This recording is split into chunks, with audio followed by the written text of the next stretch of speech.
अस्सलाम वालेकुम दोस्तों, मोस्ट इन्फॉर्मेटिव टीवी की वीडियो में खुश आमदीद। नमरूद कौन था? इसने अपने दौरे हुकूमत में हज़ारों बच्चों का कत्लेआम क्यों करवाया? इस कत्लेआम की क्या वजह थी? और नमरूद ने हज़रत इब्राहीम अलैहिस्सलाम को आग में क्यों फेंका था? और नमरूद का अंजाम क्या हुआ था? और इसने खुदाई का दावा क्यों किया हुआ था? और ये किस तरह से लोगों को अपनी झूठी खुदाई मनवाने पर मजबूर करता था? यही सब जानेंगे हम आज इस वीडियो में। दोस्तों, नमरूद बादशाह का पूरा नाम नमरूद बिन किनान बिन साम बिन नूह था। नमरूद हज़रत इब्राहीम अलैहिस्सलाम के दौर में बाबुल का बादशाह था। कुरान पाक में नमरूद का नाम सराहत के साथ बयान नहीं हुआ, लेकिन सूरह बकरा और सूरह अंबिया में इसका जिक्र आया है। वो बुत परस्त था और इसके दौरे हुकूमत में बुत परस्ती का राज था। नमरूद के दौरे हुकूमत का अरसा काफ़ी तवील था, इसलिए तकब्बुर और घमंड इसके अंदर कूट कूट कर भरा हुआ था। मुअर्रिखीन लिखते हैं कि नमरूद तकरीबन 400 साल तक हुकूमत करता रहा था। प्यारे दोस्तों, नमरूद इंतहाई जालिम इंसान था और सबसे पहले बादशाही का ताज इसी ने अपने सर पर रखा था। इसकी हुकूमत से पहले किसी ने ताज अपने सर पर नहीं पहना था। वो लोगों से जबरदस्ती अपनी झूठी खुदाई मनवाता था। काहिर और नजूमी बाकसरत इसके दरबार में मौजूद रहते थे। उस दौर के काहिर और नजूमियों ने पेशन गोई की कि उनके करीब एक लड़का पैदा होगा जिसका नाम इब्राहीम होगा, जो बुत परस्ती और नमरूद की हुकूमत को ख़त्म कर देगा। नमरूद ने हज़रत इब्राहीम अलैहिस्सलाम के खौफ से तमाम नौमौलूद बच्चों को कत्ल करने का हुक्म जारी कर दिया और ये हुक्म भी जारी किया कि मर्द औरतों से जुदा रहें। हज़ारों बच्चों का कत्ल किया गया। मुअर्रिखीन लिखते हैं कि इसने 4 साल के अरसे में तकरीबन 7000 बच्चों का कत्ल करवाया, लेकिन होता तो वही है जो अल्लाह ताला का हुक्म होता है। हज़रत इब्राहीम अलैहिस्सलाम की विलादत नमरूद और इसके कारिंदों पर भारी रही। प्यारे दोस्तों, फिर एक वक्त ऐसा भी आया कि हर तरफ कहत साली हो गई और बारिशें रुक गईं, अनाज खत्म हो गया और लोग मुश्किलात का शिकार हो गए। इस मुश्किल वक्त में नमरूद ने ये चाल चली कि इसने गल्ले के तमाम ज़खायर अपने कब्जे में कर लिए। अब जो कोई भी गल्ले के लिए नमरूद के दरबार में जाता तो ये पूछता कि तेरा रब कौन है? भूख से मरते लोग कह देते तू है। दोस्तों, ये उन्हें ही गल्ला दिया करता था जो इसे खुदा तस्लीम करते थे। एक बार हज़रत इब्राहीम अलैहिस्सलाम भी गल्ले की गर्ज से उसके दरबार में तशरीफ़ ले गए तो नमरूद ने हज़रत इब्राहीम अलैहिस्सलाम से सवाल किया कि तेरा रब कौन है? इस पर हज़रत इब्राहीम अलैहिस्सलाम ने जवाब दिया कि मेरा रब तो वो है जो ज़िंदगी देता है और मौत देता है। इस पर नमरूद ने कहा, ये तो मैं भी करता हूँ। उसने 2 कैदी मंगवाए जिनको सजाए मौत हो चुकी थी। इनमें से एक को कत्ल करवा दिया और दूसरे को रिहा कर दिया। इस पर हज़रत इब्राहीम अलैहिस्सलाम ने कहा, मेरा रब तो वो है जो सूरज को मशरिक से निकालता है तो तू उसे मगरिब से निकाल दे। इस पर नमरूद लाजवाब हो गया और गुस्से से कहने लगा कि निकल जाओ मेरे दरबार से, और एक दाना भी अनाज का ना दिया। हज़रत इब्राहीम अलैहिस्सलाम ने वापस आते वक्त एक थैले में रेत भर ली और अल्लाह ताला से दुआ की तो वो रेत आटा बन गई। आपने वो खाना खुद भी खाया और अपने साथियों को भी खिलाया। दोस्तों, हज़रत इब्राहीम अलैहिस्सलाम तौहीद की दावत देते रहे क्योंकि नमरूद खुद भी खुदाई का दावा करता था और इसका महल भी बुतों से भरा हुआ था। एक दिन तमाम लोग बुतों की पूजा की गर्ज से शहर से बाहर गए हुए थे तो हज़रत इब्राहीम अलैहिस्सलाम ने इनके तमाम बुत एक कुल्हाड़े से तोड़ डाले और फिर इस कुल्हाड़े को उनके एक सबसे बड़े बुत के कंधे पर रख दिया। जब ये लोग वापस शहर आए तो उन्होंने वो मंजर देखा जिसके बारे में वो सोच भी नहीं सकते थे।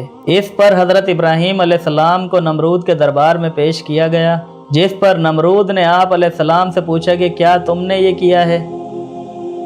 इस पर हज़रत इब्राहीम अलैहिस्सलाम ने जवाब दिया, अगर ये तुम्हारे खुदा हैं तो इनसे पूछो। इस पर नमरूद ने कहा कि क्या तुम नहीं जानते कि ये बोल नहीं सकते?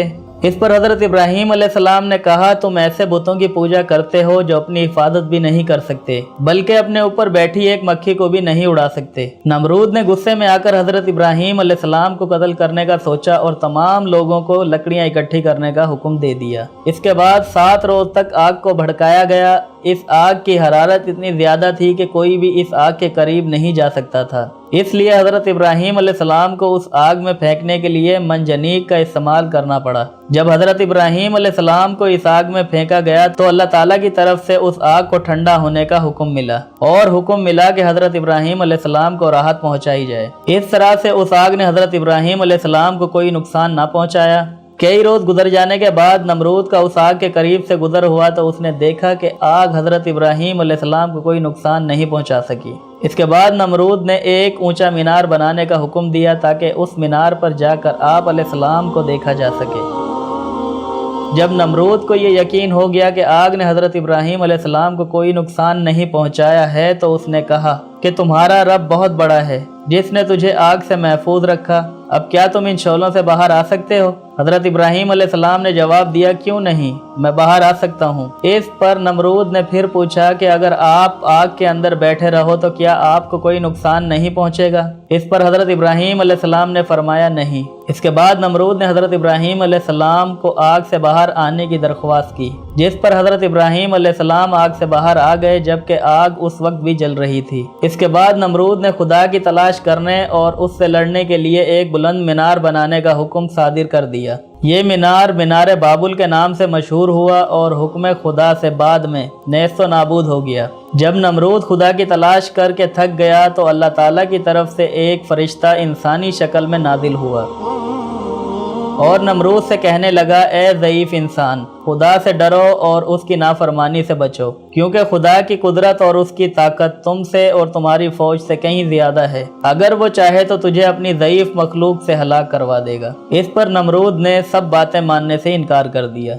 और खुदा से मुकाबला करने का तकाजा किया। इसके बाद फरिश्ते ने नमरूद को अपनी फ़ौज इकट्ठी करने के लिए कुछ मोहलत दी और इस मोहलत के ख़त्म होने के बाद अल्लाह ताला के हुक्म से मच्छरों ने नमरूद और उसकी फ़ौज पर हमला कर दिया, जिसके नतीजे में उसकी सारी फ़ौज फरार हो गई और एक लंगड़ा मच्छर अल्लाह के हुक्म से नाक के रास्ते से होता हुआ नमरूद के दिमाग में जा बैठा और इसके दिमाग को चाटता, जिसकी वजह से नमरूद के सर में दर्द होना शुरू हो गया और इसके बाद दर्द इस कदर बढ़ गया कि नमरूद अपने सर पर थप्पड़ मारता, जिसकी वजह से मच्छर उसे काटना बंद कर देता। ये तकलीफ इस कदर बढ़ती गई कि पहले तो वो दीवारों में टक्कर मारता, फिर ऐसा ऐसा जो भी नमरूद के दरबार में आता तो एहतरामन हाथ को चूमने की बजाय नमरूद के सर पे जूते मारता, जिसकी वजह से उसे सुकून मिलता। ये लानत अल्लाह ताला की तरफ से 40 साल तक नमरूद पर जारी रही ताकि उसे दुनिया में बाकी रहने वाले लोगों के लिए इबरत का निशान बना दिया जाए। और ऐसा ही हुआ कि बाद में नमरूद हलाक हो गया। दोस्तों, हमेशा अल्लाह ताला का शुक्र अदा करना चाहिए, वही तो है इबादत के लायक, बड़ा मेहरबान, निहायत रहम करने वाला। उम्मीद है आपको हमारी आज की वीडियो पसंद आई होगी। आज की वीडियो में बस इतना ही, मिलेंगे फिर एक नई वीडियो के साथ। जब तक के लिए रखिए अपना और अपने प्यारों का बहुत सारा ख्याल। अल्लाह हाफिज़।